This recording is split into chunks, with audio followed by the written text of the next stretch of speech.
هعمل معاكم النهارده وصفة بجد قريبة لقلبي جدا. هنعمل الميني حواوشي، حاجة كده اخر طعامة واخر لذيذة.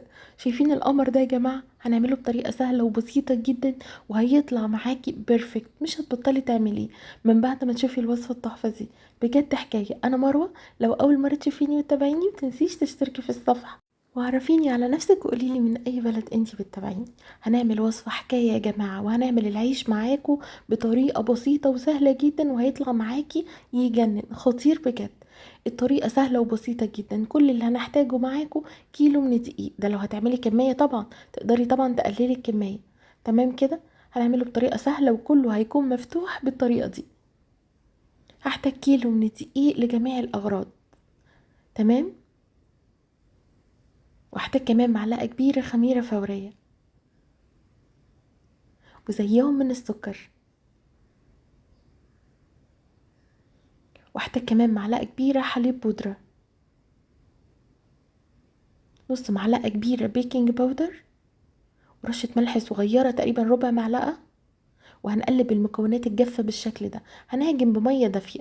اعجني بقى لحد ما تاخد معاكي. تمام. بعد كده بقى قادرة تعجني بإيدك يبقى خير، مش قادرة بالمضرب يا جماعة هنشغل الجزء ده وهيشتغل معانا. عايزين بس المطة دي، هي المطة دي اللي احنا محتاجينها. والعجين زي ما انتوا شايفين بيلزق شوية. هنسيبه بقى يختمر شوية. انا كنت مستعجلة فسبته ربع ساعة بس، الجو اوريدي حر. تمام. هبتدي ان انا بقى احط شوية من الدقيق محترمين، وابتدي اعمل له رولات بالشكل ده صغيره، وابتدي اقطعه بالشكل ده. الحجم طبعا اللي انت عايزاه. انا كنت حابه اعمله ميني يعني حجم صغير، لكن الحجم بتاعك انت طبعا. حابه تكبري الرغيف اوكي. عمل معايا فوق ال40 قطعه. انا يعني عارفين زهقت من العد. كان ما شاء الله كميه حلوه قوي بالكيلو. تمام كده. ببتدي افرده بقى، بس اهم حاجه احطه دقيق من بره ومن جوه، يعني من تحت وفوق. وبيتفرد بس ما تبالغوش بالفرد قوي علشان يتنفخ معاكم. طاسه بقى تكون سخنه جدا على نار عاليه، ونبدا نحط العيش بتاعنا بالشكل ده.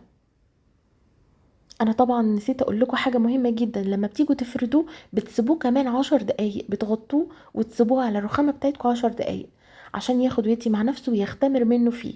وبعد كده بتحطوه، يا دوب بتقلبوه زي ما انتوا شايفين بالايد كده. تفضلوا تقلبوا فيه يمين وشمال لحد ما يبدا ينتفخ معاكم. ده بيكون شكله. بيستوي بسرعه جدا وسهل. اهم حاجه ما تخلوهوش ياخد لون. لو انتوا عايزينه للميني حواوشي، لو عايزينه لسندوتشات عاديه يبقى ادوله لون شويه. تمام. ده بيكون شكله لونه فاتح خالص كده، تحس انه نص سوا يعني. بيتفتح معاكي بكل سهوله. انا فتحت العيش كله ما شاء الله، كله اتفتح. ولا واحد بصراحه خذلني، كلهم ما شاء الله. يا ريت البني ادمين يبقوا زي العيش كده. المهم، بعد كده بنبدا نعمل الحشوه بتاعتنا. نص كيلو من اللحمه المفرومه، ولو في ليا يا سلام بقى، بس للاسف مش متوفره عندي. بصلتين بقى مبشورين، وعندهم كمان طماطميتين مبشورين، وشويه من الفلفل، بس ده اختياري. تمام. هحط بقى فلفل اسود وبابريكا، وكمان توم بودره وبصل بودره، والتوابل كلها هتلاقوها موجوده عندكم على الشاشه. حطيت كمان الملح بتاعي، وهعجن كويس جدا. الخلطه دي جباره يا جماعه، تجنن خطيره. بصوا ريحه الحوشي كده ظهرت لوحدها من غير ما لسه ما نعمله. ده بيكون شكلها. ببتدي اخد قطعة بقى وابتدي احشي الميني حواوشي بتاعي، او الميني عيش بتاعي. بصوا الساندوتش ده بجد يجنن خطير، ممتع جدا. انا بحب املاه شوية، انتوا على حسب يعني براحتكم. هعمل شوية من غير فلفل، عشان كده ما حطيتش الفلفل في الخلطة، وشوية بالفلفل. ده بيكون شكله بالظبط. تعالوا بقى على التسوية بتاعتنا. في جريل بقى عندي ببتدي احط بقى شوية من الزيت. لو عندك ليا بقى يا سلام بقى، تحطي كمان حتتين ليا معاهم.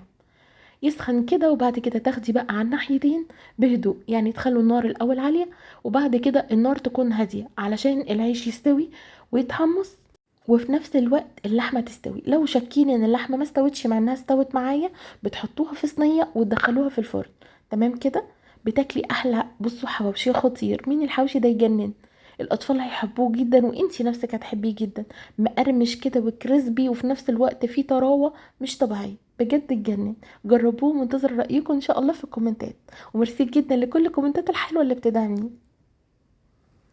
قوليلي بقى من اي بلد انتي بتتابعيني، وعرفيني على نفسك، وجربي الوصفة ومنتظر رأيك. اشوفك في فيديو جديد وقصة جديدة. باي باي.